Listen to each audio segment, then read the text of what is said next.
Hello and welcome to Intercultural Studies. I'm Dr. Kalman Andrassy, and today we're going to be looking at the deep structures within culture and particularly the influence of the family. Okay, so there are social institutions and these deep structures that are a part of and help to shape different cultures. And of course, family is going to be one of the driving influences on culture, meaning that family is one of the primary means by which a person learns and integrates with their culture. Okay? So, that being said, there are a number of different cultural variants in the ways that families ultimately interact. Okay? So, before we move on, here are a couple of questions to ask yourself. Why do some people in some cultures frantically cling to youth, whereas others welcome old age and sometimes even welcome death? Why do some cultures worship the earth, and why are some cultures more loose with the earth and sometimes even mistreat it? Why do some cultures strive for material possessions and other cultures believe that wealth is what hinders your grounded or settled life? Why do some cultures believe that there's a lot of great wisdom to be found in silence, while others believe that words contain the world's great wisdom? And of course, why do families in some cultures have adult children that live with them, and others try to ensure that they establish their own independent identities and live apart from the broader family? Okay? So this brings us to the notion of those social institutions and the deep structure. So deep structure refers to both the conscious and the unconscious assumptions that people have about the way the world works.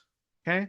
It's the ideas that unify collective action and try to deal with some of the larger, more significant, perhaps more poignant universal questions that people have.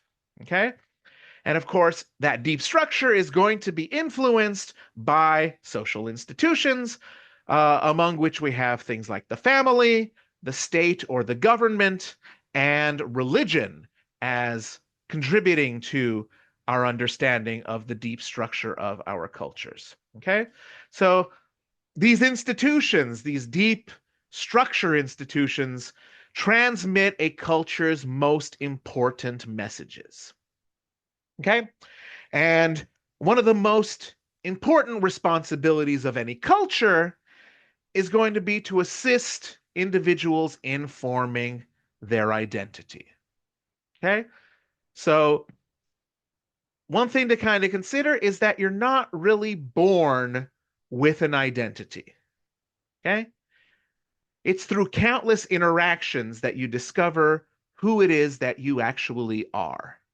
So families, as a social institution, allow their members to meet their basic needs as they learn about concepts like cooperation and identity and values and behaviors that are important to the culture that they were born into. Okay? And social institutions and these deep structure institutions carry the culture's most important messages about things like distinguishing right from wrong, um, fate, and the power of free choice, um, where an individual's loyalties are supposed to lie, where you should live, where you should reside, how you should prepare for death. Um, it carries enduring messages and messages that are deeply felt within the context of the culture, right? And in so doing, these institutions carry messages that deal with a person's personal identity. Okay. And there are a variety of identities, right? Everybody has different identities depending on the social context that they find themselves in, right? The most basic of those are the identities that are based on I versus the identities that are based on we. right? As an example, I am Kalman Andresi. I am a university professor. I'm an expert on multiple social sciences as well as the managerial sciences. I teach sociology, political science, and economics primarily. So these are all part of my personal identity and what I'm sort of contributing to the world. As far as we are concerned, I am primarily an American citizen, born in the United States, but I'm also bicultural in that my parents were both born in Hungary and have contributed much of their cultural values to me. There's a we in the relationship that I have with my wife. There's a we in the context of my work, the various departments that I'm a part of, or the universities that I'm a part of, and the shared values and ideas that they're trying to spread. So there's a lot of different perspectives that we take. So we have membership in our families, with our faith, with our communities, and that's going to impact who we are and how we see ourselves, right? But of course, of chief importance here that I'm emphasizing is the importance of family, right? It is the first and the chief socializing agent in a person's life, right? Where you're born into, that's where you're going to learn most of the values and cultural aspects of your life. Um, you're with your family first and foremost before you move on to school and before you really start to pay attention to and interact with the rest of the society around you, right? So, in that sense, family is really the oldest and the most fundamental of all human institutions, right? Everybody has to have some sort of a family. It's the most basic unit of society. Technically, it's the most basic unit of government. And like I said, it is a universal thing. Now, what that family looks like is going to differ from situation to situation. Okay. The most common types of family are the nuclear family, which is a two-generation family with a parent and a child. And then there's the extended family, which includes grandparents and other relatives. Okay. So the nuclear family is what's most common in a lot of the developed nations. Generally, the elderly are not going to live in the same household as a parent and their child. Sometimes they live in retirement communities or nursing homes. Um, in some cases, in these kinds of cultures, perhaps aged parents might be seen as a potential economic burden, unfortunately, perhaps a threat to the household's privacy, a threat to independence. Um, it's a system in which um, there's a much smaller familial unit in place, and that familial unit tends to encourage exploration and creativity, and of course, above all, independence, because as soon as that child grows up, they're going to move on and form their own nuclear families, perhaps presumably, and go from there, right? Now, in the extended family, it's a lot more common in developing and underdeveloped countries. And it's going to be a collection of different relatives that are mostly gathered together for economic reasons, right? They share the workload of raising children. Um, there's more of an emphasis on obedience. There's more of an organization around rules and things like that. And it's a lot more collectivist in its approach to the family. Okay. But then there are also alternate forms of family, right? There's your family of orientation, which is the family that you're born into. And then there's a family that's formed with your mate, marriage, life partnership, and things like that. But in addition to that, there's your so-called found family. And in some instances, especially in more developed countries like the United States, individuals are forming households with individuals who aren't necessarily related by blood nor are related by marriage and just forming uh, living situations with individuals that are friends and roommates and things like that. Okay.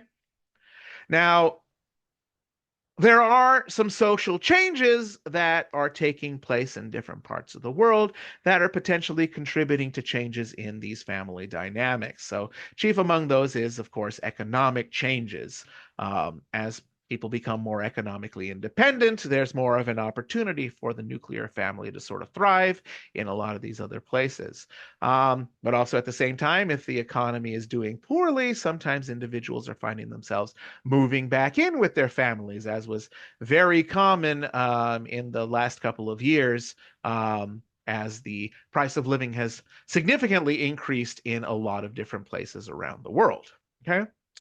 Technological innovations are potentially influencing the family as well. Again, giving more independence or relying on more of an interdependence among members of the family. Demographics are changing family dynamics, right?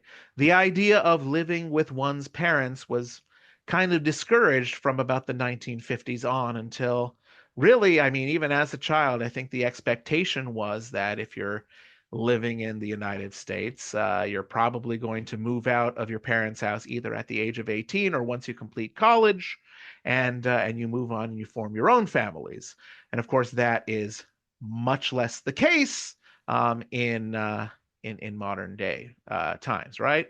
Conversely, in Hungary, while there is sort of an expectation of developing these independent and um, more mate founded families, there's a lot more of there's traditionally at least been a lot more of a situation in which members of the extended family would indeed live together, especially adult children and things like that. I know that my uncle lived with my grandmother until she died. Right. Um, my friend is of Indian heritage.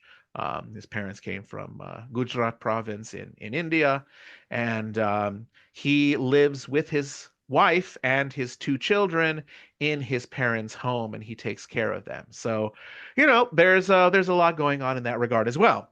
Um, other social changes that are taking place are differences in gender roles and a lot more opportunities for women. So we're seeing a pretty significant change in the family dynamic as well. As women are in the workplace, women are getting educated. In fact, in the United States, more women are getting advanced degrees than men, which means that they're more active in the workplace, which means that a lot of individuals are delaying marriage. Um, as they try to establish themselves. The economic situation, hasn't necessarily been all that fantastic for probably for generations now, and it's led to more individuals living alone for a much longer period of time. And I am a showcase of that, right? I was married at 40 years old, and my wife was 34 at the time, if I'm not mistaken. Yeah, 6 year difference.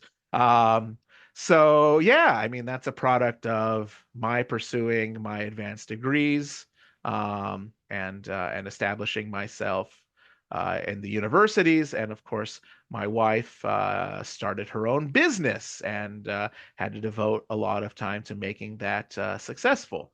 So, opportunities to get married, um, and form these long-term meaningful relationships, in these positions that required a pretty high degree of dynamism, right? I was willing to move to, rural areas of the country far away from major cities to get professorships and things like that. So I was open to going to Alabama, for example, both to get one of my master's degrees and then to also teach at the University of Alabama at Birmingham.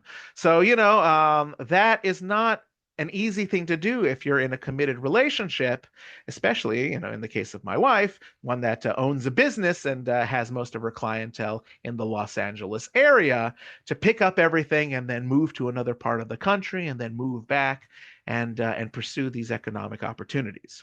Okay. Now, that being said, the United States Census Bureau reports that the number of children under the age of 18 living with both parents declined significantly between 2000 and 2010. Divorce is a much larger and more significant reality in a lot of different people's lives. A Stanford University study found that more than 7% of America's 59 million married couples are interracial, up from 2% in 1970. So, I mean, thinking of my own friends, um, yeah, I think all of my friends are in interracial relationships. Um, my friend was married. He's Caucasian of German and English descent, and he married a Latina woman. Another friend of mine. Um, married a gentleman from Thailand. So, it's not uncommon now for there to be a lot more intercultural and interracial kinds of relationships, which, again, pointing to the idea of intercultural studies and intercultural communications, um, perhaps is a good sign that there's a lot more development as far as intercultural communication and integration in many regards. But also I imagine that there are, potentials in even those kinds of relationships for there to be culture clashes about different things, like perhaps the way to rear a child and other things like that. Okay. Um, so that all being said, um, another thing to consider are, I mentioned the notion of found family, but new family types in general. You do have the traditional married couple and children kinds of situations, but you also have now the situation of children living with one parent. Um, and even more so, nowadays you have sometimes single women and single men that are adopting children uh, and raising them without the assistance of a any sort of spouse or support from a spouse, right? So, there's a lot of changes happening. And of course, globalization is going to be another thing that could potentially lead to different changes in the dynamics of families as the years sort of come and go. Okay, so mass media, obviously, new technologies offer family members with a different set of values. Families are kind of struggling to blend their traditional patterns with some of the new ones. There's a lot more acceptance of things like divorce and things like that in mass media and things like that. And then, of course, single parent households and everything like that. Shows that deal with how to deal with issues that may arise from that sort of thing exist out there.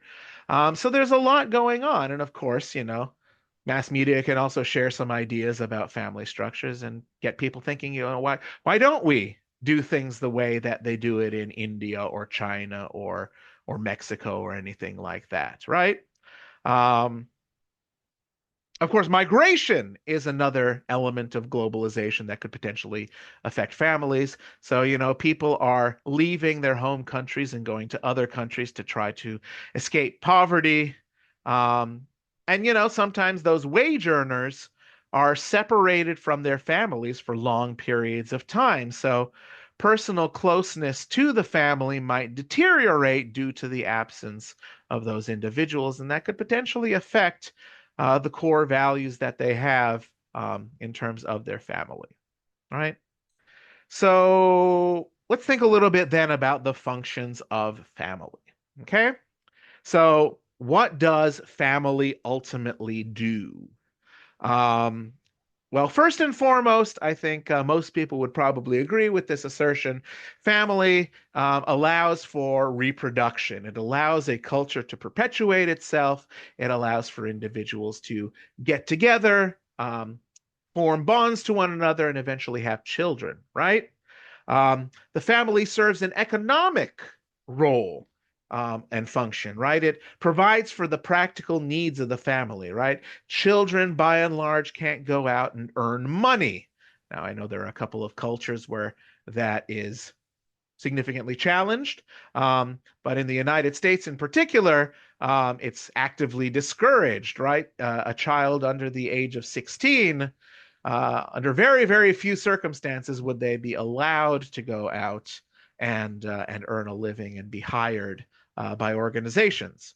Now, you know, uh, in my own personal experience, one of the jobs that I engage in, as part of my wife's business, um, I teach children how to form businesses out of their hobbies. And in that case, I've had many children that are under the age of 16 take their hobbies and use that to generate income for themselves, which teaches them business skills and some degree of financial independence. Um, but unless they're forming their own businesses like that, it's not generally going to be commonly accepted for children to go out and work, which is a lot different in some other cultures, especially in some places that I've traveled around the world, right? Another function of family is socialization. Okay, so families teach important traditions and social skills, as well as values and morals within their institutional construct. Um, Families are also formative in a person's identity, and to some extent, it's individuals' most important social identity and sort of a precursor to others. All around the world, individuals see themselves as husband or wife or the father of so and so child, or as grandparents, or as uncles, or as aunts. So it's part of the very social identity that you have, brothers and sisters as well, siblings, cousins, part of the social identity that we have, and a major contributor to it. Okay. Um, so by instruction, observation, really imitation in some degree, and practice, a child is introduced to the entire spectrum of communication behaviors that are found within his or her culture as the result of family. Okay, so the family is both going to be the product of communication as well as the context in which communication can ultimately take place, particularly at a young age and then even beyond then, right? I still speak to my 80-year-old parents, at least every other day, if not every day.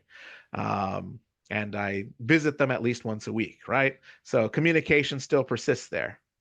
And really, it's family that teaches a lot of communication skills. And, a funny story is that when I was little and I was being taken to kindergarten for the first time, um, my parents told the kindergarten instructor, we only speak Hungarian at home, so it's entirely possible that our child doesn't speak any English. So if you could help them learn English, that would be very fantastic. And the funny story is, at the end of the day, my parents came to pick me up, and the instructor was like, "What are you talking about? He doesn't speak English. He's reading books to the other children," right? So that was kind of a nice surprise for my children that despite the fact that they only spoke English at home, I was learning things from, Sesame Street and other television programs. I wasn't, completely cut off from the English speaking American culture. Now, it took me a little while to make the TH sound. Three, I used to say tree, until I was like maybe in second grade. But other than that, they did a pretty good job of exposing me to American culture, and I was able to pick up English language skills to a very significant degree, even if they didn't necessarily speak the language as robustly as other households probably would have. Um, so with that, and in that vein, family introduces people to language. So I learned, you know, primarily Hungarian, but also English, right? As I was more involved in being in kindergarten through first grade and second grade, third grade, all the way until, today, being more actively engaged in American culture than Hungarian culture. Obviously our communication with my parents um, focused a lot more on speaking in English, and of course all my friends spoke English. my wife and really all my girlfriends over the years all spoke English. So, it kind of forced my parents to get better at the language. Um, and I think in many respects, it made it so that I am primarily an English speaker and only secondarily a Hungarian speaker. And I certainly wouldn't assert myself as, having nearly as high level language skills in Hungarian as I do in English. I'd say I'm probably at an eighth grade level in Hungarian, while I'm at a postdoctoral level in English. Um, and then, of course, my parents also happen to speak Italian and a little bit of Russian. So um, I did on occasion pick up some elements of that as well from them, but certainly not to the same extent that I did in high school, where I learned Spanish and got I would say pretty good at conversational Spanish. And then now I'm picking up language skills in German and Japanese. And again, I think I'm advancing far beyond the little Italian and Russian that I learned from my parents as a result of that. Okay. Um, then another thing about the functions of family is it kind of tells people how to employ their language, right? And I remember when I was younger, I started picking up some of those California mannerisms of saying like as every part of the sentence. So, like, I saw this dog the other day, and like, I went to pet it, and like, it was a really nice dog, and like, it was really friendly. It was my parents that were like, what are you saying like for so much, right? So, getting me to, even though it wasn't their primary language, being cognizant of the fact that I'm speaking the language in a different way from what would be the typical way that the language is employed. And of course, the notion of changing the way you speak your language depending on the context. Um, Hungarian language, kind of like Spanish and Japanese, um, has sort of a social hierarchy in the way that you speak, and you conjugate verbs and things differently based on how old the person is that you're speaking to or where they stand within the social hierarchy in regard to you. So that was an element that kind of got incorporated um, as far as the bicultural aspect of my day-to-day interactions.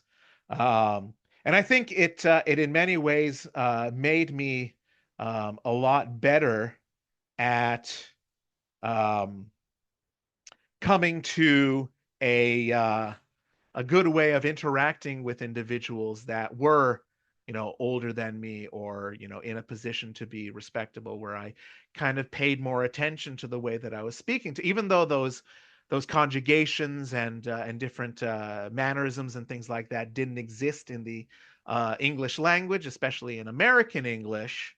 Um, the way in which I spoke to people was considerably different based on the age that they were. And I remember one of the best compliments that I ever received from my best friend's family was how well I was able to deal with older people, because my friend Tyson's grandmother would often come over, and they said that I was very respectful in the way that I spoke to her, and I think that was a product of the culture that I was a part of.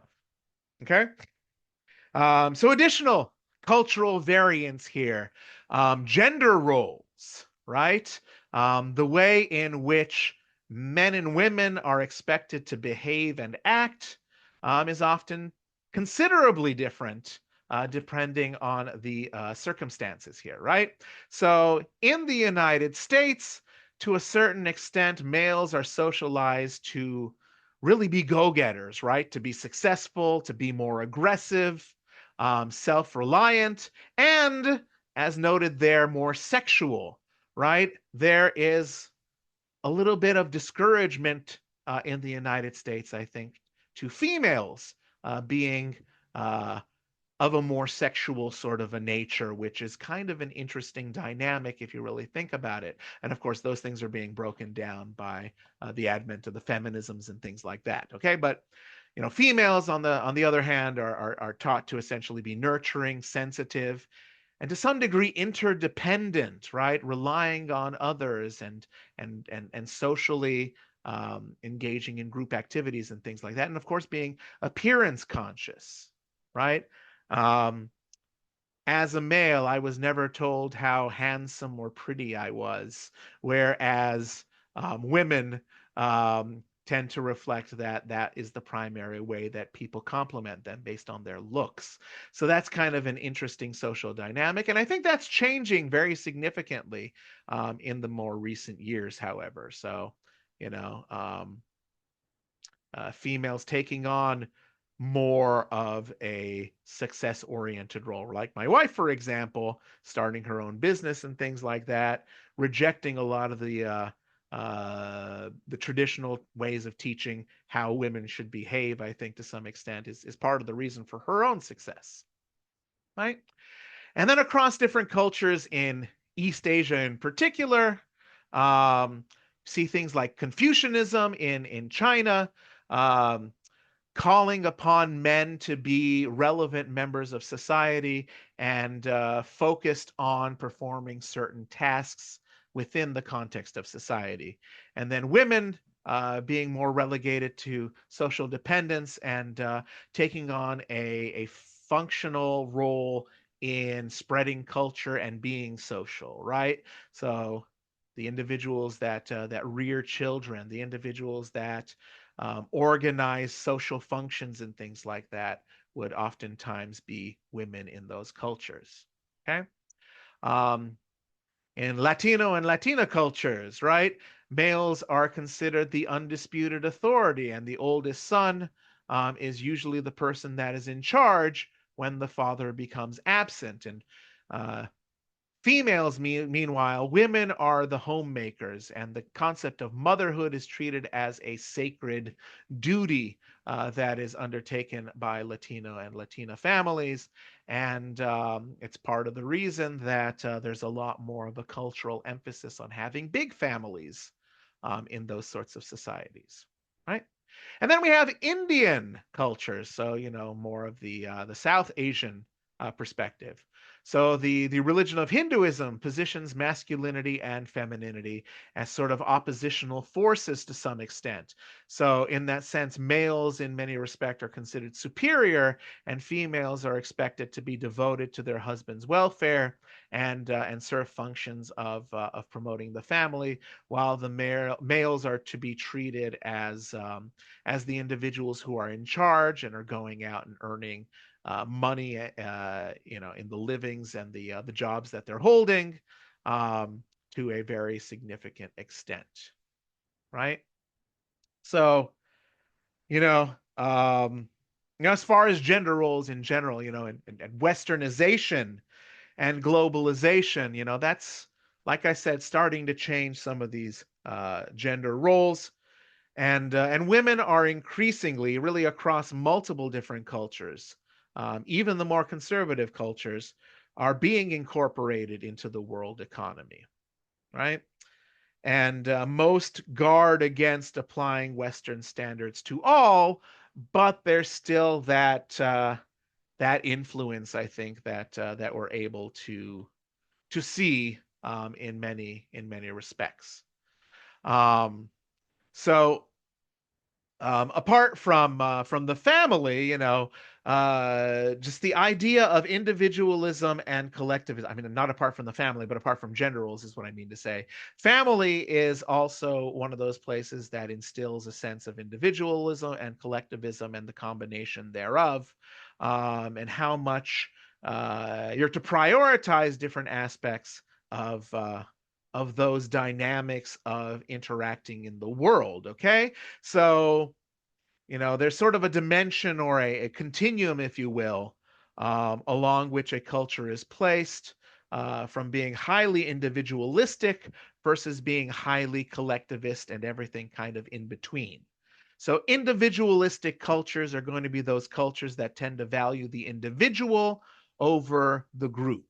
So, concepts like self motivation and autonomy and independent thinking are going to be the primary emphases of that culture.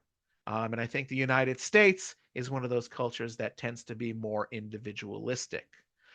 Meanwhile, collectivist cultures tend to share intense feelings of dependence. There's sort of a sense of loyalty and a notion of the collective interests of the group being placed before personal interests. And a lot of the emphasis is on things like harmony, and disapproval is generally avoided. Now, this is something that we've seen in a lot of the um, former communist countries. Um, we see, for example, I mentioned my Hungarian background. I think a rejection to a large degree of the collectivism that was promoted by the Soviet Union, which had set up the Warsaw Pact and basically took Hungary along with a number of other countries as, colonies, to protect and buffer themselves against the West. Um, but I think to a very large extent, you see Poland and Hungary in particular choosing leaders that are really pushing for a lot more of individualism and a focus on individualism. Um, while still, maintaining a high degree of collectivism as well, right? In Hungary, there are lots of different collectivist policies in place. One of them that is worth mentioning here is the government subsidizes childbirth in Hungary. So the more children you have, you get tax incentives, and sometimes can even get a stipend from the government. To have more children, right? Something that doesn't necessarily exist in a place like the United States. Okay, so let's talk a little bit about individualism and collectivism in the family as well. So, in a more individualistic kind of a family, there's going to be more of an emphasis on independence and individual autonomy. Um, the mother and the child are seen as very distinct entities. And in many regards, the child is encouraged to leave the nest, and the child is encouraged to think for themselves. And I think, my parents growing up in communist Europe, um, again, in a culture where it's not uncommon for adult children to live with parents, and for the adult children to take care of their parents. I think there's a little bit of a conflict because I know that they always encouraged me to stay at home. Like, for example, when I went to college, they insisted that, I stay at home and I commute to school rather than going to a further away school and getting a dorm there. Um, while at the same time, they were very encouraging of me to go out and, if I wanted to go live in Chicago, I accepted a position in Chicago um, to work on a political campaign. They were very encouraging of me leaving the nest in that regard as well, right? So, depending on the family structure, there might be some um, potential conflict or, ability to work with both ends of the spectrum here in terms of individualism. Okay.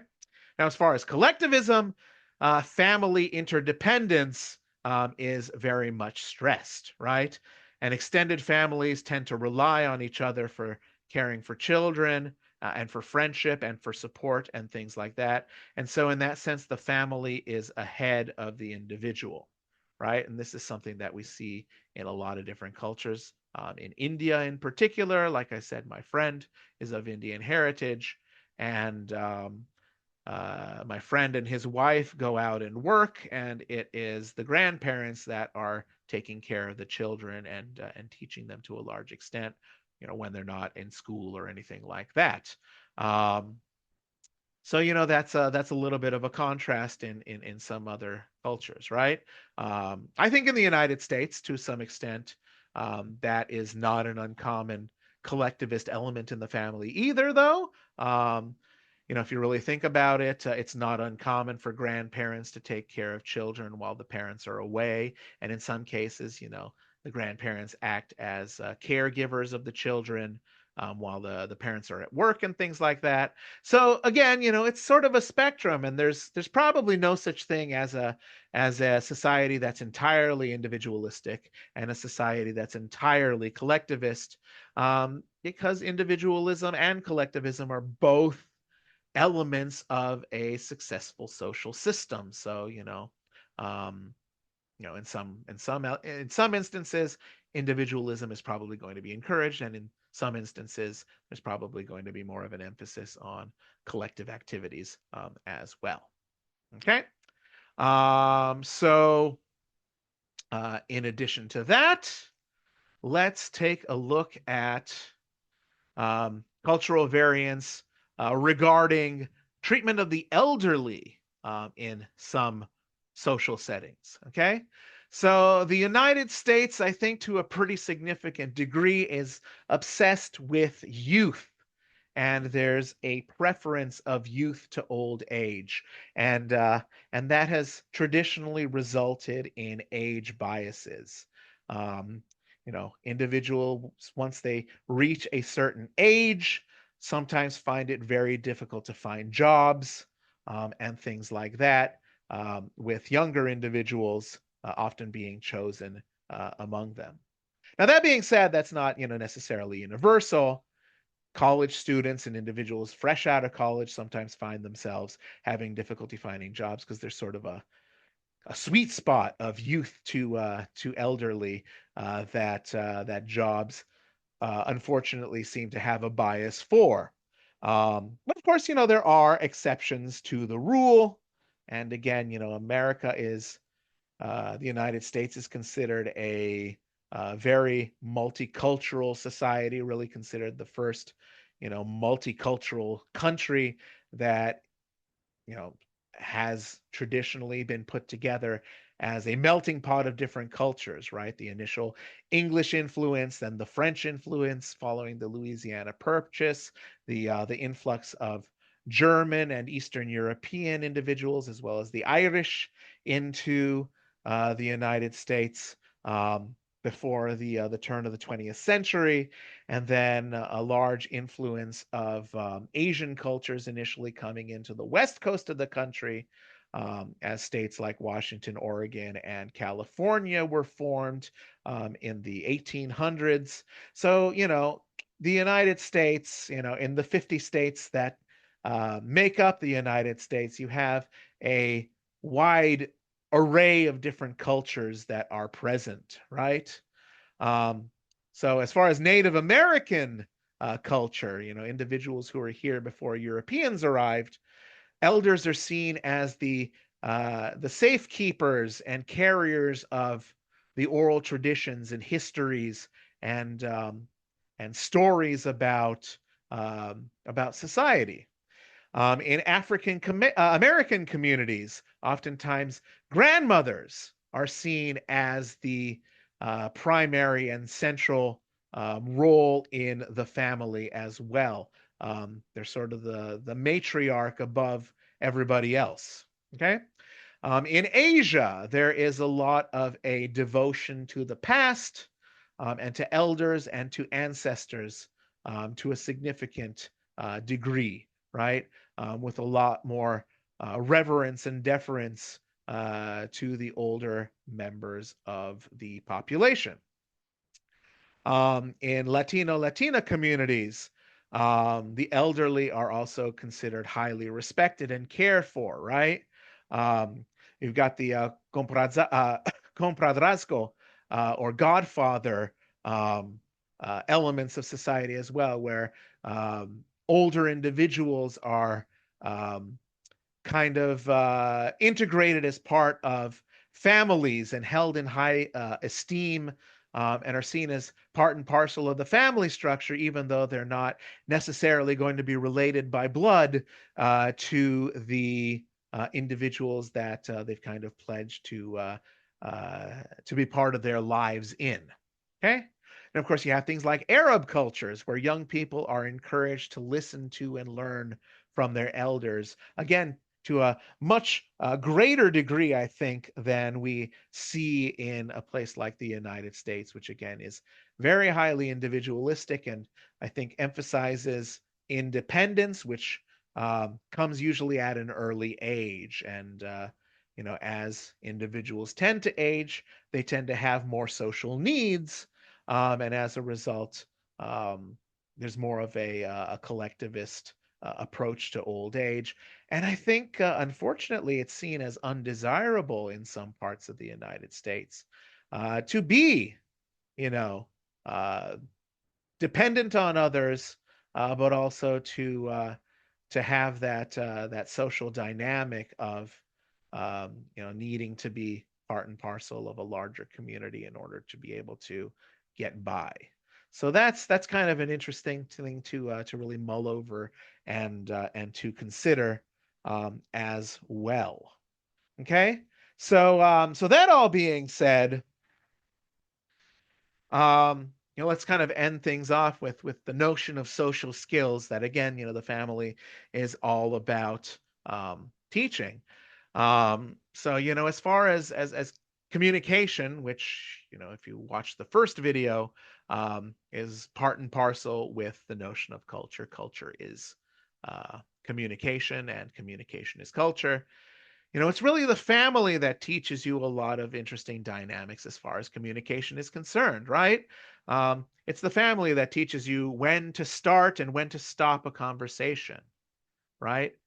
And that's influenced by a lot of cultural factors. Taking turns is something that families also tend to emphasize. Um, Not interrupting people is usually something that's taught at the family level. The use of silence, and I think this is a very interesting difference between myself and my wife. Um, Oftentimes in socially tense situations, for example, if we are having some sort of an argument, I tend to be the kind of person that goes silent and thinks about very carefully what I'm going to be saying next, rather than simply expressing my emotions and things like that. Whereas, my wife, historically, her family has been in the United States pretty much for the last 200 or so years. To a large extent, she is a lot more expressive emotionally and will say what's on her mind, and sees silence as kind of almost a punishment, right? Not talking to her is seen as, something that, you know, cutting her off from the conversation or something along those lines, right? So that's another thing that, is taught by family, I think, to a large extent. Um, Determining what appropriate topics of conversation there are, right? And of course, that's going to change as you age and things like that. Um, Anytime, in television or movies, if there was ever a sex scene, for example, my parents would be like, "Oh, they're just exercising." Hiding the notion of human sexuality, I think, is a big part of that dynamic with children in families. But then, as I got older and they're wanting grandchildren. The discussion of sexuality no longer became taboo, and so I think that's a big part of these family conventions and things. What are appropriate topics of conversation? What's appropriate language to use, and things like that, cursing and what have you.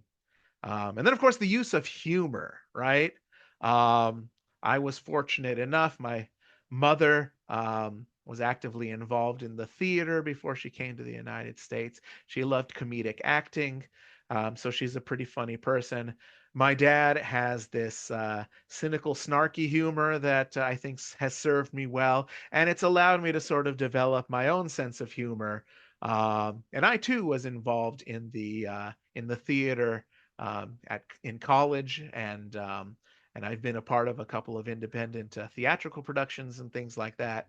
So I think it served me well, and I think that humor, to a large extent, serves anybody that's going to be in any sort of a social role. And as a teacher, as a university professor, I think humor is one of those things that keeps people's attention, and it keeps them engaged in the conversation. So I do on occasion try to throw some humor in order to keep people paying attention, right? Um, and of course, in addition to that, nonverbal communication, and again, the use of symbols and the use of facial expressions and hand gestures and things like that, right? My parents don't really do the hand gesture thing. It's not, that much a part of their culture to the same extent that it is in American culture. Now, that's not to say that they don't use any gestures or anything like that, but definitely, I would say that I use a lot more hand gestures. Um, so, that part of my nonverbal communication probably came as I began to socialize in school and in interactions with friends who, again, were probably using hand gestures more.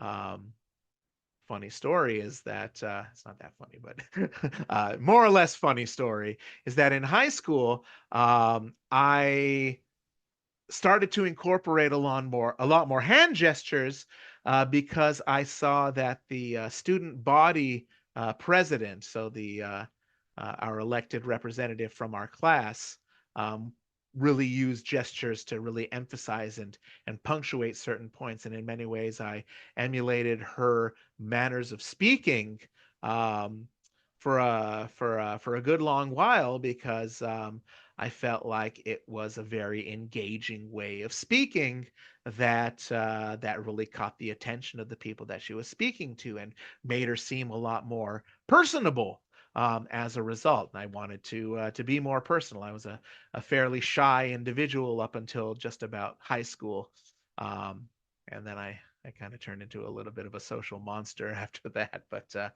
nevertheless, that's I can definitely attribute that to somebody other than my family. But as far as other ways that I express myself, I think my family um, taught me a lot of nonverbal communication gestures and things that even I'm not aware of. Um, and people might point out to me, it's like, oh, why do you do it that way? It's like, I don't know. I guess I learned it from my parents.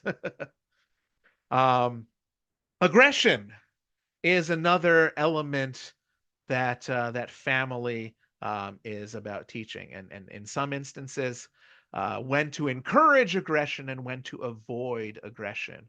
And this is a really important and personal thing to me because I remember when I was going to college.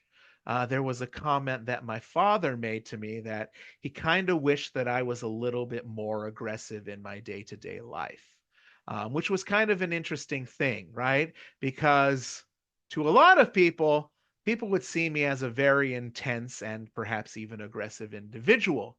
But he said that in the context that he wanted a little troublemaker, is what he was saying.